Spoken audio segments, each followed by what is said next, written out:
Hi friends, welcome to జాడీ entertainment. BRS ప్రభుత్వంలో సొంతగా ఇల్లు కట్టుకోవడానికి గృహలక్ష్మి స్కీమ్కు అప్లికేషన్ చేసుకున్నటువంటి అప్లికేషన్స్ ఏవైతే ఉన్నాయో వాటన్నింటిని కూడా క్యాన్సిల్ చేయాలి అని చెప్పేసి సీఎం రేవంత్ రెడ్డి గారు తెలపడం జరిగింది. సో వాటి స్థానంలో కొత్తగా ఇందిరమ్మ ఇళ్ళ కోసం గ్రామ వార్డులలోనే అప్లికేషన్ చేయించాలి అని చెప్పేసి తెలపడం జరిగింది.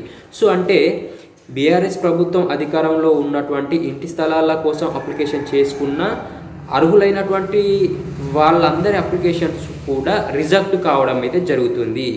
సో బీఆర్ఎస్ ప్రభుత్వం ప్రవేశపెట్టినటువంటి ఆ స్కీమ్ మొత్తం క్లోజ్ కావడం జరుగుతుంది.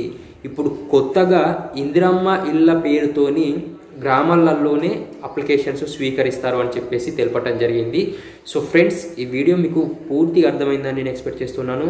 ఈ వీడియో కనుక మీకు నచ్చినట్లయితే ఒక లైక్ చేయండి. మన ఛానల్ని ఫస్ట్ టైం చూస్తున్న వాళ్ళు ఎవరైనా ఉన్నట్లయితే మన ఛానల్ని సబ్స్క్రైబ్ చేయండి.